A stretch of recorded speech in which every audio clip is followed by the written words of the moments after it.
Welcome to Devyani International's earnings conference call. As a reminder, all participant lines will be in the listen-only mode, and there will be an opportunity for you to ask questions after the presentation concludes. Should you need assistance during the conference call, please signal an operator by pressing star then zero on your touchtone phone. Please note that this conference is being recorded. I now hand the conference over to Mr. Anup Pujari from CDR India. Thank you, and over to you, sir. Thank you. Good afternoon, everyone, and thank you for joining us on Devyani International's Q2 and H1FY25 earnings conference call. We have with us Mr. Ravi Jaipuria, Non-Executive Chairman of the company, Mr. Raj Gandhi, Non-Executive Director, Mr. Viral Joshi, CEO and Whole-Time Director, and Mr. Manish Tawar, CFO and Whole-Time Director of the company. We will initiate the call with opening remarks from the Chairman, followed by key financial highlights from the CFO. Post that, we will have the forum open for a question and answer session. Before we begin, I would like to point out that some statements made in today's call may be forward-looking in nature, and a disclaimer to this effect has been included in the results presentation shared with you earlier. I would now request Mr. Ravi Jaipuria to make his opening remarks. Good afternoon, everyone. I warmly welcome you all to our earnings conference call to discuss the business performance of DIL quarter 2 and H1 FY25. We are thrilled to announce the expansion of DIL's brand portfolio with the addition of 3 new lifestyle QSR brands. We proudly welcome Tea Life, a renowned Malaysian tea and beverage brand, New York Fries, a Canadian quick service snacking brand celebrated for its French fries, hot dogs, and poutine, and Sanuk Kitchen, a popular Singapore-based brand specializing in Thai and Asian cuisine, to the DIL family. With our exclusive rights for these brands in India, DIL is consolidating its strategy of food on the go and house of brands.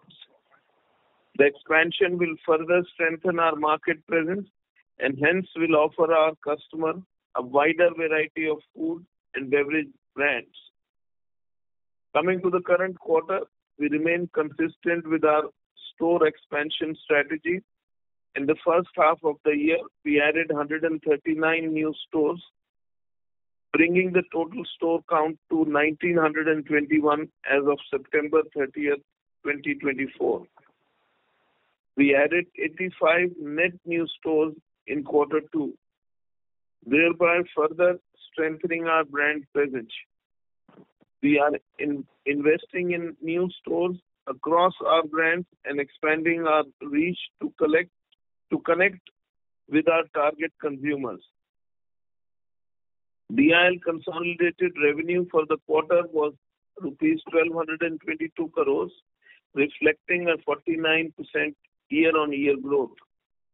For the first half of the year, consolidated revenue stood at rupees 2,444 crores, making a 47% growth over H1 of last year. Q2 is typically a softer period for QSR industry in India because of Shravan month, during which a significant portion of the Indian population temporarily switches to vegetarian food consumption. Q2 also reflects continuing cautious consumer spending amidst high inflation in the country. Macroeconomic factors such as international conflicts and the declining Naira in Nigeria continue to have an impact on the company's operations. We believe these factors are temporary in nature, and therefore we continue with our growth strategy of store expansion and menu innovation. Our core brands have continued to innovate both by refreshing existing menus, items, and reintroducing popular favorites as LTOs. In preparation for the festive season, KFC launched new variations of value meal rolls featuring a range of national and international flavors, including Korean, Thai, and Indian. Pizza Hut brought back the Momo Mia pizza in a new and improved version. To meet evolving customer preference, Costa introduced seasonal and regional menu adaptations, also featuring international flavors that will resonate with consumer trends. Wango, our homegrown brand, is also on a growth trajectory with 90 stores as of September 30th, 2024. We are delighted to introduce Wango's new lineup of traditional snacks, including banana chips, muruku, and Madras mixture, alongside our filter coffee decoction, all designated to engage and resonate with our target audience. I'm glad to share that DIL has achieved remarkable recognition at the Indian Restaurants Award 2024. Our brand KFC and Wango have been recognized for their exponential growth, with KFC winning QSR Chain of the Year, and our very own homegrown brand Wango has been honored as Food Court Restaurant of the Year.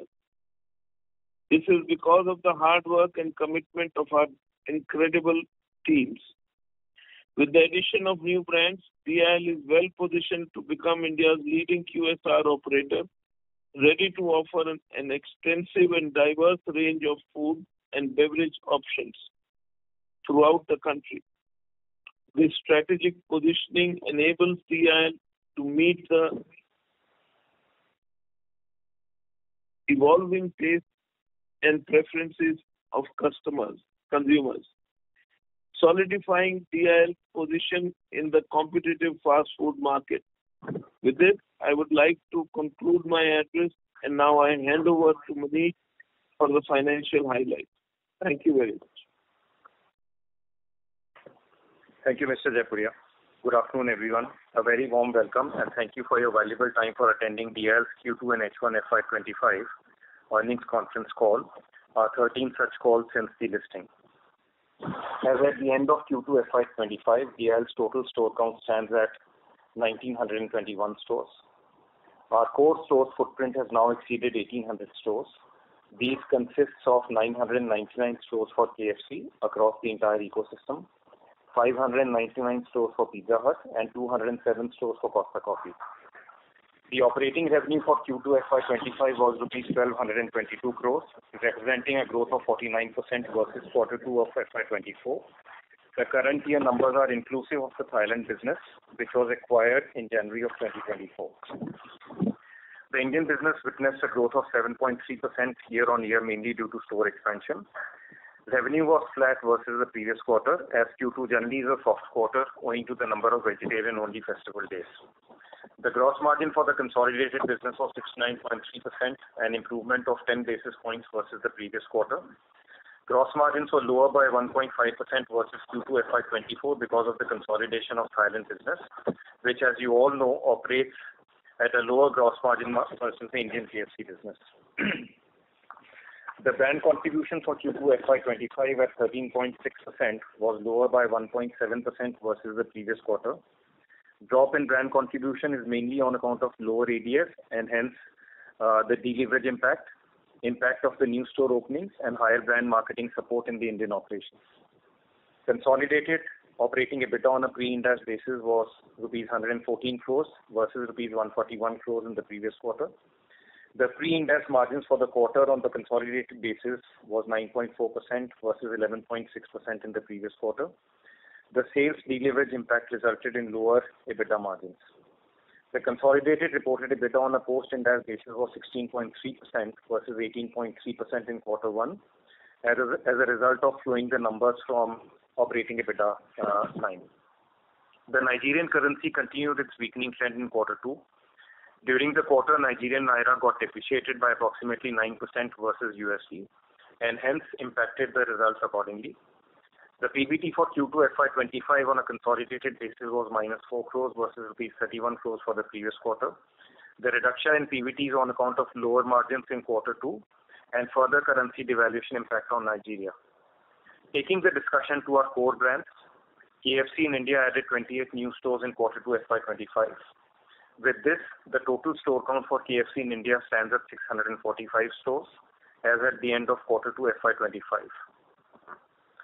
Average daily sales for Q2FY25 at rupees 96,000 was versus rupees 104,000 in the previous quarter.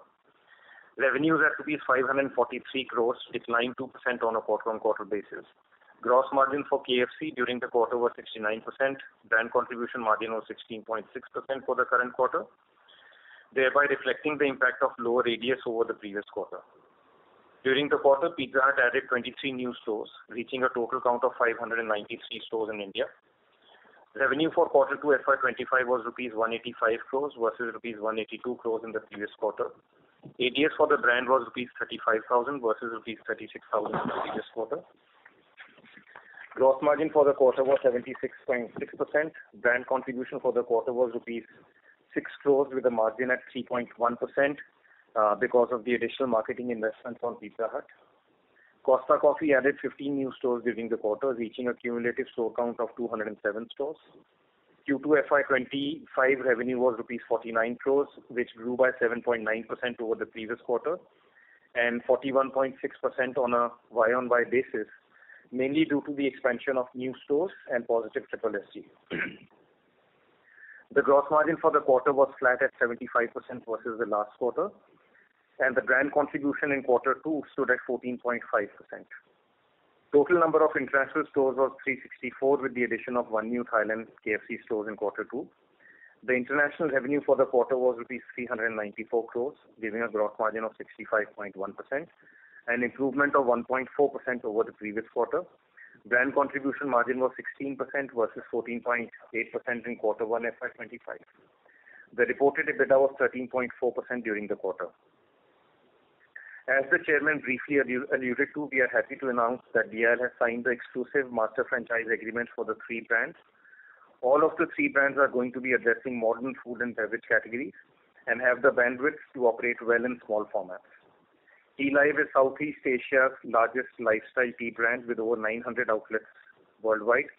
New York Fries, established in '84, operates in more than 156 locations, predominantly out of Canada.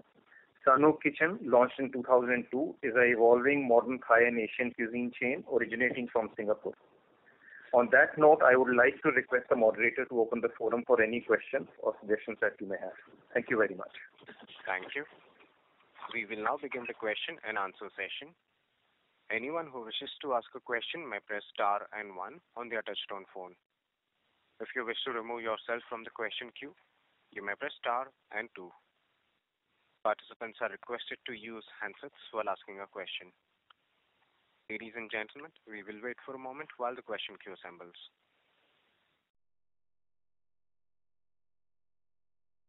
Our first question comes from Aditya Soman from CLSA. Please go ahead.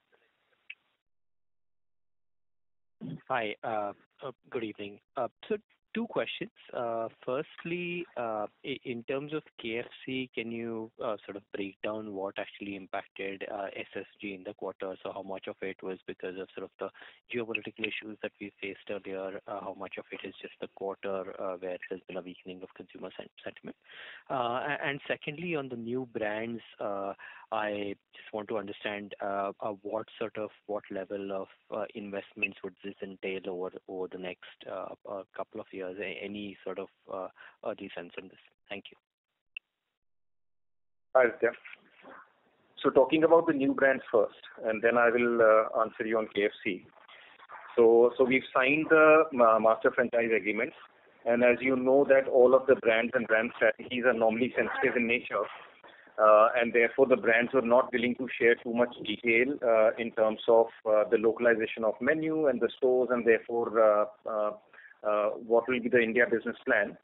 So our plan is to now kind of work on the entry brand strategy for these brands into the country.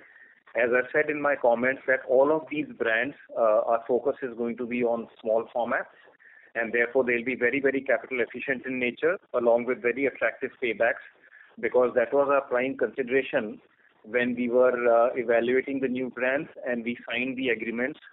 At the same time, the way we've kind of signed the agreements and given the commitments also. So first year is primarily going to be more of a experimentation phase. So the capex involved will be very, very small. And let's say once you experimented, we've seen the good results. That's where we'll kind of expand the portfolio. But having said that, once we finalize the business plans along with the brand owners, we will come back to you guys and share all the details. No, I understand. Thanks for that. Maybe just a follow-up on that. Just in terms of the small format, would this be still, it will still be a consumer-facing format, right? It's not a dark kitchen, or that's still to be decided? Yeah, it will be a consumer-facing format. It will not be a dark kitchen model. Understand. Yeah. Thank you. Yeah, because all of these, as you know, and let's say if you're able to kind of do some search on that, all of these are retail prime consumer-facing brands with very good brand equity in the respective locations that they operate. Fair. Right. So coming to your other question, they're all small format. They're all small format and low capex. Yes. Thank you. Aditya, coming to your second question on KFC, in terms of Triple SG, as you'd have seen the numbers, overall it is continuing at -7% versus what it was the previous quarter.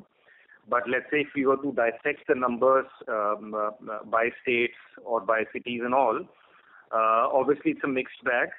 But the happy part is that some of our important markets have given us much better Triple SG numbers. Whereas the states that continue to get impacted with the overall geopolitical situation, that is kind of more or less the same. In some states, we've seen a heightened impact also. But I think we are seeing some green shoots in terms of our larger markets. So let's see how it pans out over the next couple of quarters. But right now, it is more of the same that we are seeing. Okay, clear. And maybe just one small follow-up here. So in terms of the impact of new stores, are we seeing that? So, or in other words, as some companies classify, I mean, would there be a difference between sort of SSG and like-for-like growth if you were to remove the impact of split stores? No, so we are reporting Triple SG numbers. We are not talking about like-for-like. So it's absolutely on the same basis and absolutely consistent to whatever we've communicated in the past. Very clear. Thank you so much. Okay. Thank you. The next question comes from Jay Doshi from Kotak. Please go ahead. Hi, thanks for the opportunity. Just a small follow-up on these 3 new brands. As a part of your master franchise develop agreement, is there any commitment in terms of how many stores you have to open in a certain period, let's say 1 year, 3 years, 5 years? And how are in general these contracts versus the contracts that you may sign with Yum brands and more essentially the larger US brands? Jay, your one question is with respect to the store opening commitments. Obviously, any DA entails a store opening commitment, which is there for these brands as well. But as you know, these are confidential documents. We've been very, very conservative, and the brands have been very receptive to the way we are approaching the entire business. So our commitment levels are very low. But if, let's say, after having done the testing phase and after having experimented with the brands, we want to go really aggressive with these brands, and therefore the way we anticipate that once we've done the business plan, we could easily be looking at much more than what we've committed in the DA. So therefore, that is no challenge at all. To your other question in terms of how the agreements are different versus, let's say, the agreements that we've signed traditionally with Yum brands, these are much more attractive agreement terms, because obviously we've also had our learnings over so many years, and therefore the royalty rates are more attractive. in terms of marketing. We are going to be controlling the marketing. We are going to be spending the marketing. So therefore, from that point of view, these are much more favorable versus whatever agreements we've signed in the past. Understood. One more, if I may, on this topic. These brands are relatively niche versus, the other brands that you have in the portfolio. So is there a conscious strategy to, acquire rights for some very, very niche cuisines or brands, partially because you are now foraying into food courts as well, or, we are reading too much into this? Jay, very clearly, if you look at, let's say, the Western QSR space today, and if you were to kind of go back in terms of whatever we are doing, we are present in most of the large categories of Western QSRs, right? So be it, let's say, pizza, which is the largest category, fried chicken, burgers, and so on and so forth. And obviously, because of the competing businesses restrictions, we are not able to kind of expand within the same set. However, if you look at, let's say, what is happening outside the countries, we evaluated in terms of, let's say, beyond the traditional categories, which are the categories which are performing extremely well, which are high growth categories, what is happening with these categories in other parts of the world and how they've grown over the last few years. So therefore, we think that going forward, these could be well the next set of potential categories, and therefore the brands that we've signed, they absolutely address the young categories, as I'm saying. So that gives us the room to kind of maneuver in terms of how we approach the brands. Second, as I said, these are much more attractive and favorable terms. And thirdly, these categories could well be the growth categories for future. So. Sure. Thank you. And one question I have on store additions for KFC and Pizza Hut. Your, generally planning for store addition typically tends to be on a calendar year basis and with Yum. So can you give us some color on how we should think about calendar year 25, or is it a bit early to sort of discuss that? So for the current year, which is 24, as we've kind of communicated, Jay, in the past, that KFC we are looking at about 110 stores, and we are sticking to the same number for 24 and the same number for next year as well. Pizza Hut, we've talked about 60-70 stores in the past, so therefore on a roundabout basis, we'll be close to those numbers. So there won't be any moderation in Pizza Hut next year, or you're just right now sticking to this year's numbers? Let's see, we are evaluating, so we want to kind of make sure that at least we meet our commitments for this year and how the brand shapes up in the next 1 or 2 quarters, and then take a final call. So because this quarter, for example, we put in additional marketing investment also behind Pizza Hut. We've launched, as you know, we brought back Momo Mia Pizza.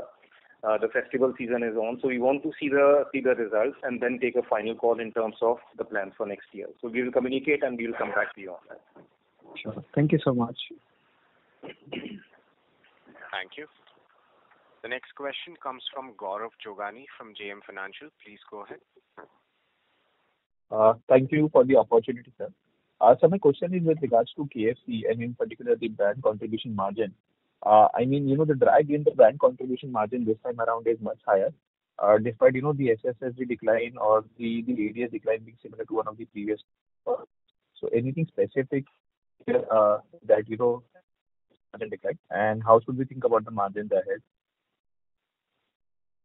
Gaurav, as you know, quarter 2 is typically a slow quarter. So if you look at, let's say, therefore the quarter 2 of KFC, while the SSSG numbers are very similar to the previous quarter, but the ADS numbers are lower. So if you look at the ADS numbers for the previous quarter was almost 104,000, whereas current quarter is lower, and therefore that kind of sets in the deleverage impact also, because your expense ratios obviously tend to lead up, even though, let's say, your absolute numbers are similar or they are a little lower. Having said that, one is obviously a brand deleverage issue because of the ADS. The other one is the delivery in the current quarter was slightly higher. The third one was we were actually doing some experiments with respect to some marketing initiatives and with respect to some pricing promotions and all, just to see some sensitivity analysis around how sensitive is this category in some markets from a pricing perspective. So therefore, that is the other piece we are experimenting. And I mean, it's too early to kind of talk about it. But let's say in case, for example, we do not see a significant benefit in the transactions, we will kind of withdraw that and the margins will come back. So we just started doing those experiments in the current quarter. Okay. So just one follow-up on this, the KFC bit only. That you have highlighted that there have been some community-related issues which has been impacting the performance for KFC. So, X of these states, where the impact is higher, would it be fair to assume that now we have come back to a positive SSSG in KFC in those other states?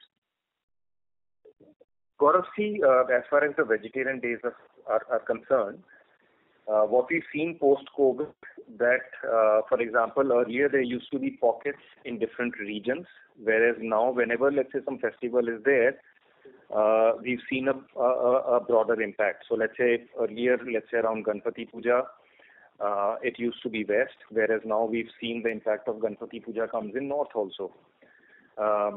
Similarly, for example, earlier the Sawan impact used to be predominantly in south. We've seen the Sawan impact coming in other regions also. So the triple SG predominantly, as I said, one is obviously the vegetarian days and the impact of those, and the other one is this whole geopolitical situation which kind of continues. So let's see, with the overall realignment of global politics, things should improve. So let's see, because as the new regimes come in the US and all, we all are hoping that probably will thaw the situation, and therefore that situation should get better. And so my second and last question is with regards to the Thailand business. If you can throw some light here how the performance has been during the quarter, and we have also seen some margin improvement on a QQ basis in the international business. So what has led this to? So Thailand business, obviously also, as I've communicated in the past, got impacted because of the geopolitical situation. So there in south of Thailand, for example, we are seeing a little better performance, which has helped us from a triple SG perspective. At the same time, in Nigeria, the currency impact is lower versus the previous quarters, and therefore the numbers are better. If you see, I mean, we've seen much more volatile currency in the earlier quarters, although the currency has depreciated in the current quarter also by 9%, but it is better. So therefore, there also we are seeing some better numbers. So it's a combination of basically both Thailand and Nigeria that you're seeing a better international business number. Awesome. Thank you for answering my question. That's all. So, thanks. Thank you. The next question comes from Devanshu Bansal from Emkay Global. Please go ahead. Yes, sir. Hi. Thanks for the opportunity and congratulations on signing off 3 new brands. Manish, what is the typical drop in KFC ADS during inauspicious days? If you could just highlight a ballpark number versus the normal average. Devanshu, sorry, can you please repeat your question again? I'm saying, what is the typical drop in KFC ADS during the vegetarian consumption days versus the typical days? See, it is more or less in line. It's not that this year the vegetarian days has been kind of any different, but the number of vegetarian days has been kind of different in different regions, higher in some cases, lower in some cases. That is where the impact is. So it's because of the number of days rather than the absolute drop from that perspective. Understood. Still, any ballpark numbers, sir? Typical drop in ADS, just to sort of help us project the future quarters? So let's say during during vegetarian days, depending on whether it is a weekend, depending on whether it is a weekday, obviously the numbers change, but the impact will not be more than 10%. Understood. Secondly, Manish, wanted to check on this news flow around drop in urban consumption across FMCG companies. So wanted to check if, in your case, there is a material difference in performance of metros versus non-metros. If you could highlight that. See, if you look at Devanshu, overall consumption is slow, and you've seen this in the FMCG numbers. You've seen this in the QSR numbers. Now, obviously, if you look at where we are present, we are addressing probably about top 15-16% of the population, which is largely metro and tier 1 and 2. So that therefore we are not there in rural. So let's say this whole thing which is going, that probably rural consumption is coming back. One, the rural contribution obviously is very small, and in our case, we are not present in rural areas.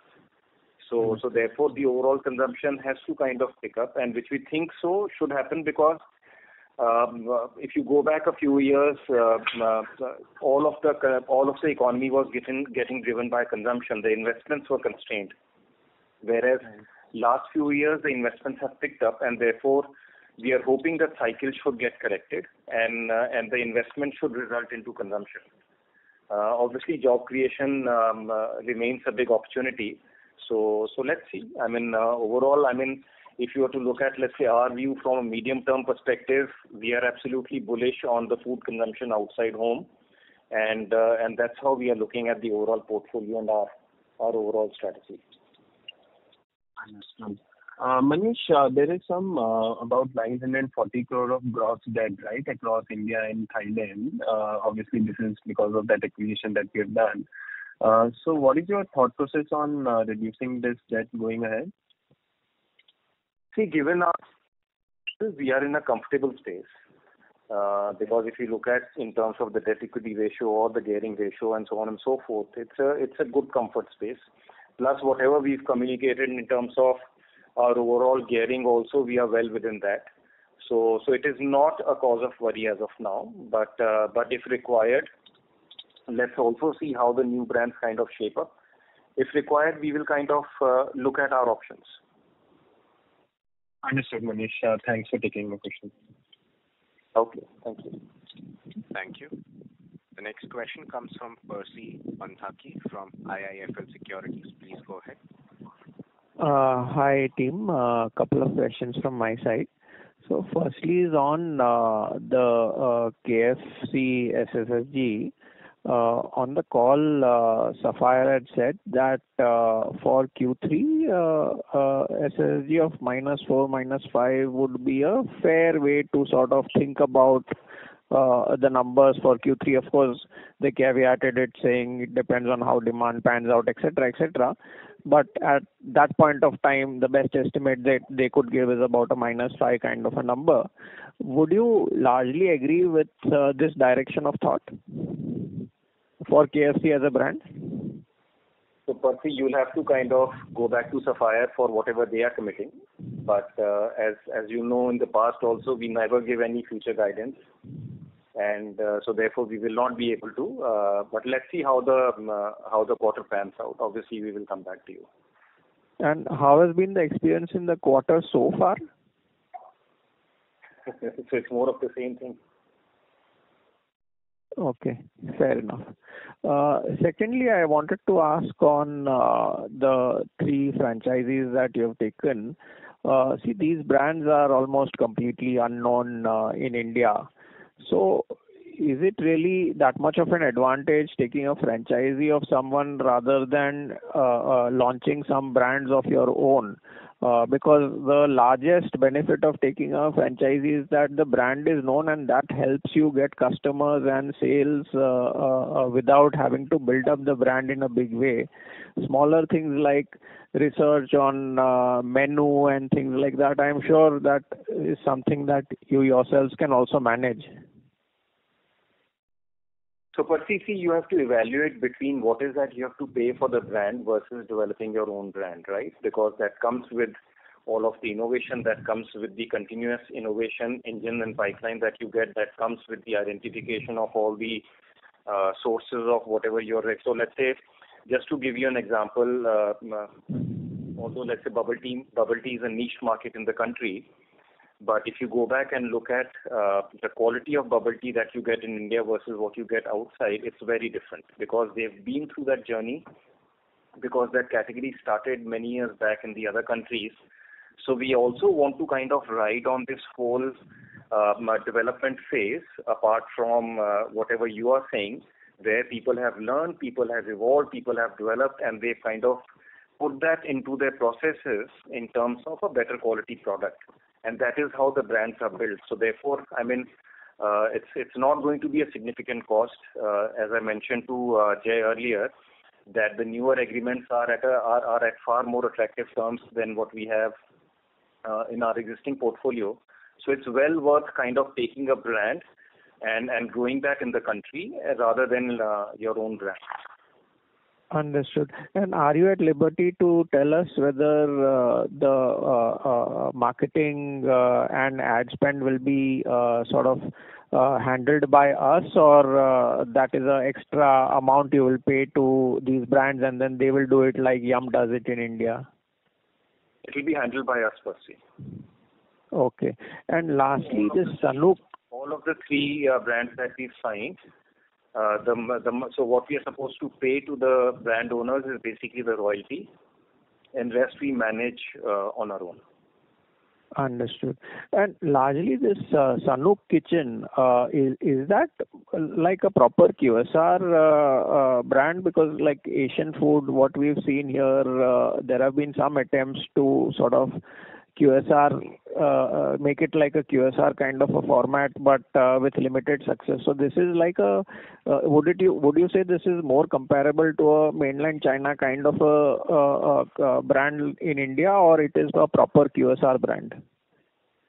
So let me explain you where Sanook Kitchen stands and why did we find this brand to be an attractive brand. So let's say if you're comparing to, say, mainland China, this format is going to be a much smaller format. So what the fundamental story behind Sanook Kitchen is, they've actually reduced the serving time versus, let's say, any of the fine dining or casual dining outlets.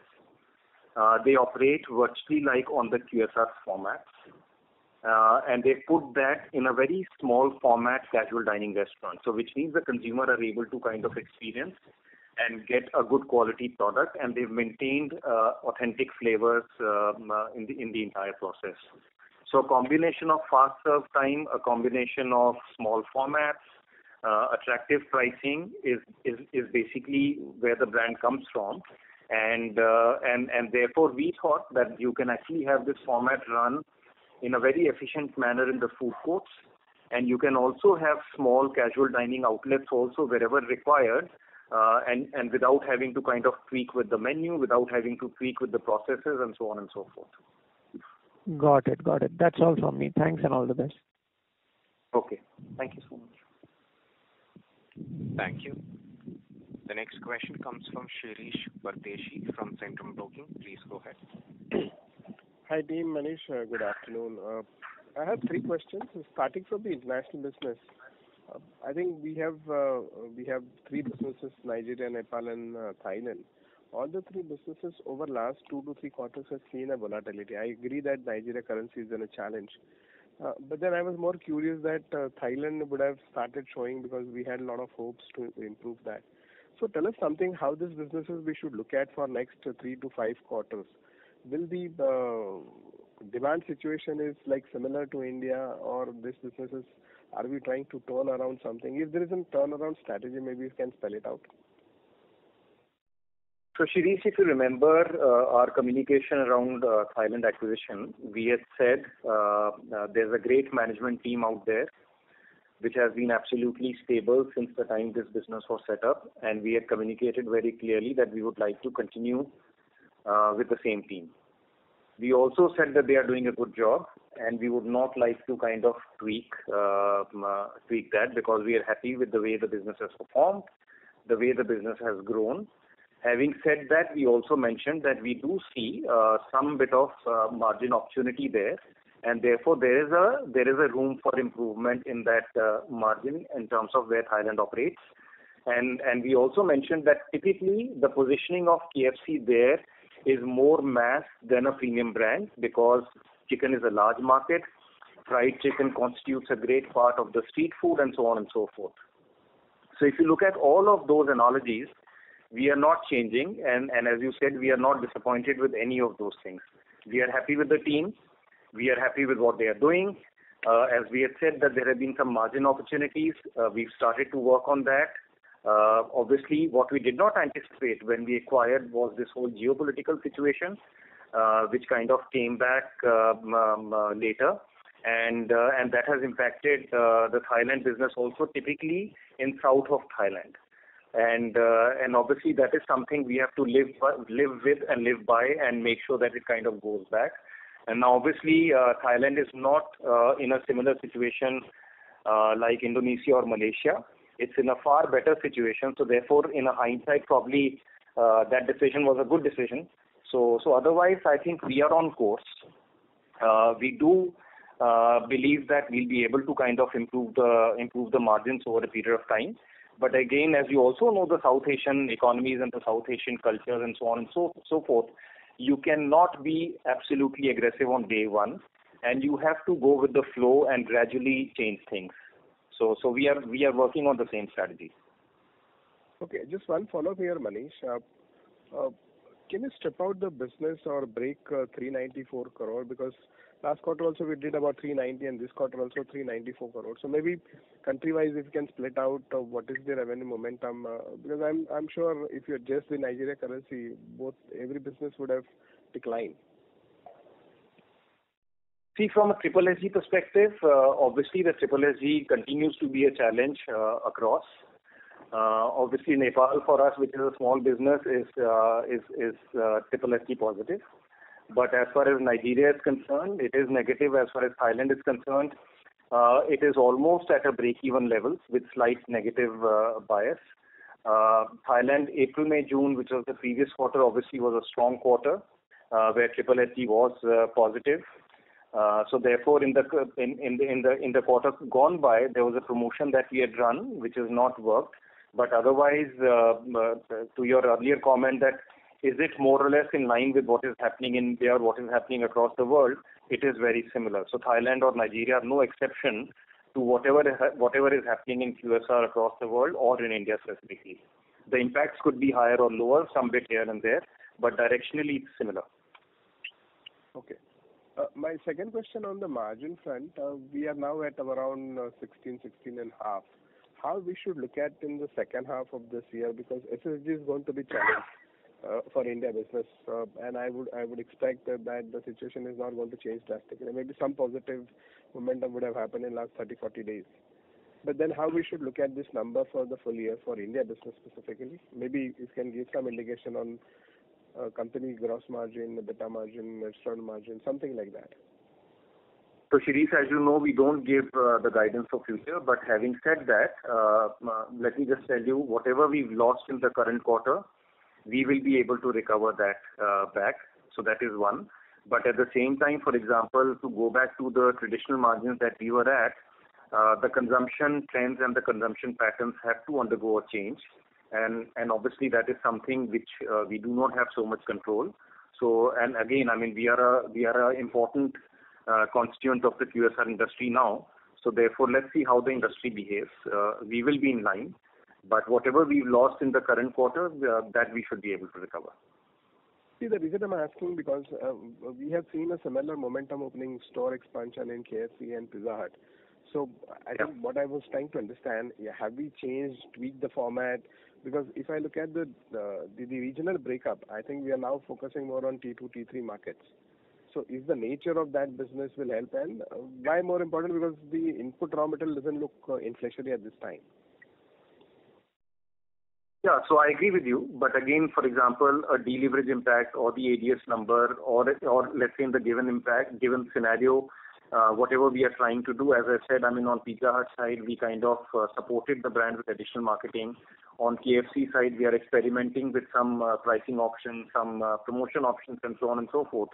Now, obviously, these are not immediate. They will not give you immediate results because you know the frequency of consumption in the country. But all of these are kind of more from not only short-term but medium-term perspective also. So let's see how it pans out.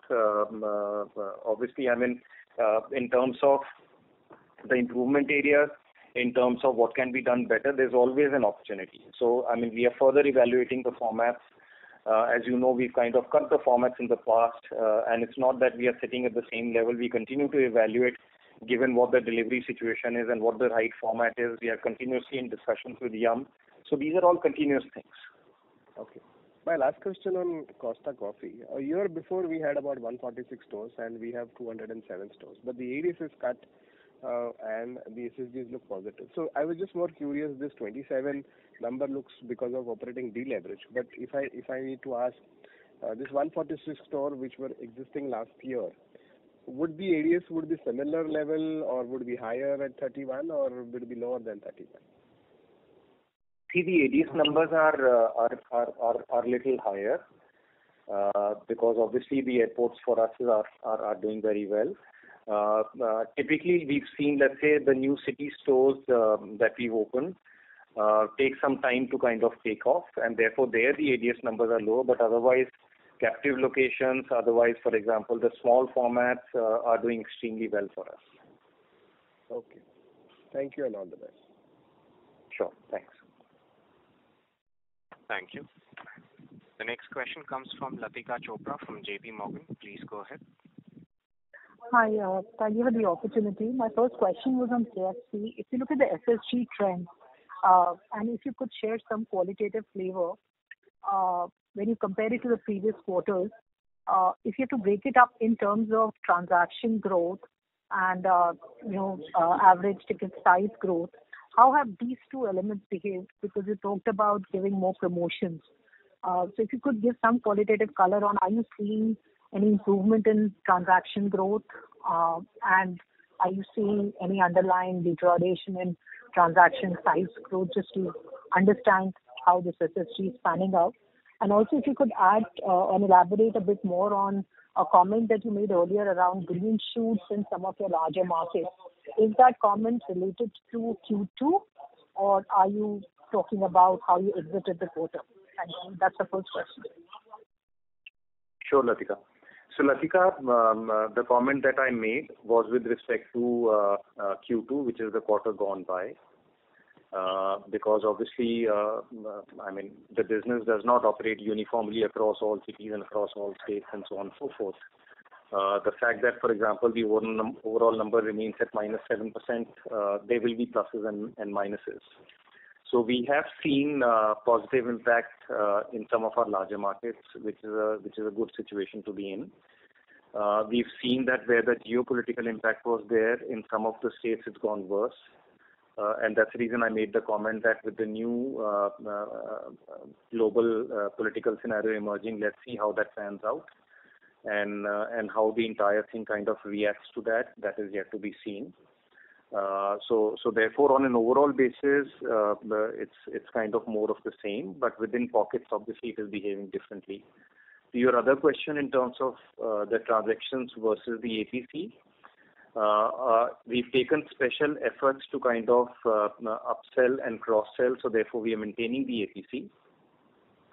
There have been some decline on the transaction side, but we are trying to kind of compensate it through the APC level, because wherever, let's say, this whole geopolitical situation is there, that is mainly impacting the transactions rather than the value per se. So I think, do you have anything else also? Yeah, just a follow-up on this. This issue of external issues started, in Q3 of last year. So would it be right to assume that in a way, some of this negative impact gets lapped out starting the December quarter? Let's hope so, because obviously, at the local area, in terms of the messaging, in terms of the campaigns that are still on.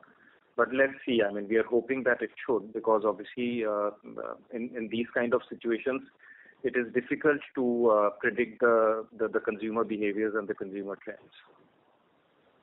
Sure. The second question I had was, you had made an announcement of, appointment of Mr. Shivashish Pandey as CEO of Yum Brands from October 28th. I think he has a pretty extensive experience in the QSR industry. Any initial color thoughts on any specific measures or change in business strategy? Any high-level thoughts at his end, or it's still very early? See, it's very early, and in fact, Shivashish had worked with us in the past for a very brief period. And then he had some family compulsions for which he had to kind of go back and settle, which he's kind of managed to put behind. And therefore, he's very pleased and happy to kind of join back, and we are very happy to take him back. But having said that, it's too early days, and obviously there will not be a big change in strategy because there are multiple other stakeholders. As far as we are a franchise partner, we are not the brand owners. So there is a limited room to maneuver as far as the overall strategy is concerned. But we do hope that with this focus and Shivashish coming in, obviously the execution rigor and the operational rigor should improve and should give us positive results. Understood. Thank you so much, Manish. Sure. Thanks. Thank you. The next question comes from Nihal Mahesh Jham from Ambit Capital. Please go ahead. Manish, good evening. Just one question. Over the last 12 months, we've seen the large acquisition of KFC Thailand business in December, and now we've had these 3 sign-ups. Just wanted to understand internally, what is the kind of template or thought process in terms of maybe incremental opportunities that you're going to evaluate? Is it going to be large international geographies, or is it going to be these niche brands which can potentially then become much larger? Nihal, as we've mentioned in the past, our greatest opportunity and the greatest potential remains India, and we are absolutely unwavering on that. Having said that, Thailand came as a good opportunity, and we've discussed the reasons for acquisition in the past. So it was more of an opportunity-led acquisition rather than a strategy-led acquisition. Our strategy continues to be India. We continue to be bullish on India, and we continue to kind of expand the business in India. So therefore, that is where, let's say, the niche categories come in, because we think these are the categories for future. Let's say, for example, if you go back, say, when we started the business 25, 26 years back, the categories which are big today were very small categories. So we beat the pizza category, or let's say chicken category later on. So therefore, we think that these could be the emerging categories for future, and that's the reason we've kind of taken a bet to kind of experiment with those. And once we've experimented, we will try and grow these categories. Understood. Just final follow-up. So currently, I think the India portfolio has around 7 brands, if I count Bongo also. It's not as if that there is a limit in terms of the number of brands you want to operate. Tomorrow, if an attractive opportunity comes by in the domestic market, we would want to go ahead and take that ahead. Yeah, as long as it is not just about the brand, it also depends on what category it is operating in, what is the future of that category, and how is it performed, let's say, outside the country. Because, as you know, we are getting one on a global space with all the internet penetration and so on and so forth. So therefore, that gives us a good proxy that if a category is doing well outside the country, it should kind of pick up in India also. And having said that, as I've said in the past, I've just said a few moments back that the current categories that we operate in pretty much covers the QSR space. So therefore, you have to look at the new categories. Got it. Thank you so much. Sure. Thanks, Nihal. Thank you. The next question comes from Ashish Kanodia from Citi. Please go ahead. Hey, hi. Thank you for the opportunity. Manish, the first question is around, the consumer behavior. So you talked about taking some, doing some experiments and initiatives around pricing, discounting, branding. So just wanted to check, this is your experience. What are you seeing? Is it that, if there are more discounting, then you are seeing more customer, interactions? Or just across the pricing pyramid as well, are you seeing more demand at the top end and kind of a slowdown at the lower end? And just a related question between dine-in and delivery, if there is a difference in the consumer behavior, if you can talk a bit about that as well. Hi, Ashish. Ashish, we are doing these experiments in typically small towns because obviously you cannot do big experiments in your large markets. So these are not experiments which are being done in the metro or the large cities. We are trying to kind of do some experiments in smaller cities which may or may not be ready for, let's say, a brand like KFC, whether, let's say, if we take some initiative on pricing, whether the consumers start to behave differently. So it's too early to kind of comment on that. Let's see, because if it works well, obviously we can have a differentiated strategy for the larger cities and smaller cities. Because as you know, India is not one country. I mean, there are multiple regions and multiple geographies.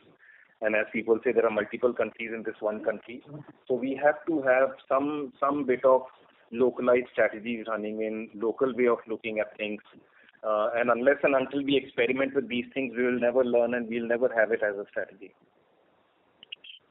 Sure, Manish. And, on Pizza Hut, you called out there are some, extra marketing spend, which is also kind of impacting the brand contribution margin. So is it significant enough to call out and maybe not looking at numbers, but do you see, this trend kind of continuing for the next, say, 2-3 quarters just to make sure that the brand gets stronger?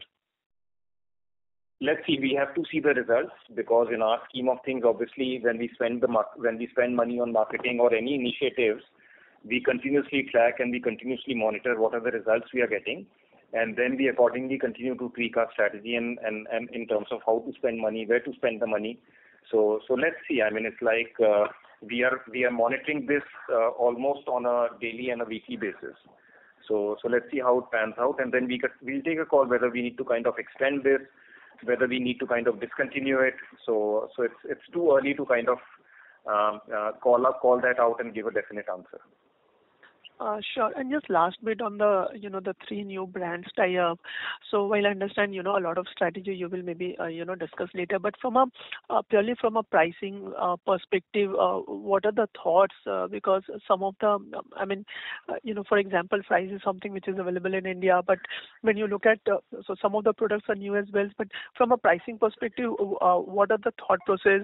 Is it going to be slightly premium positioning, or is it going to be equivalent to what you have, say, in KFC, Pizza Hut kind of a positioning? So compared to Western QSR, what kind of a price positioning you are planning on this? So Ashish, our positioning is mass premium, so that we are able to. So obviously, therefore, if you are to look at where Pizza Hut is positioned and where KFC is positioned, this will be more mass. But it will not kind of go down to the absolute local brands pricing because there needs to be some bit of premiumization available. So the combination of smaller format, lower capex, better positioning, and differentiated and new categories is what gives us the confidence to be able to sign the brands. Sure, Manish, that's very helpful. Thank you. Sure, thanks. Thank you. Ladies and gentlemen, we would take that as a last question for today. I now hand the conference over to the management for closing comments. Thank you very much. We hope we've been able to answer all your questions. Should you need any further clarifications or in case you'd like to know more, please feel free to contact our investor relations team. Thank you so much once again for your interest and support and taking the time out to join us on this call. Thank you. Ladies and gentlemen, that concludes this conference. Thank you for joining us, and you may now disconnect your lines.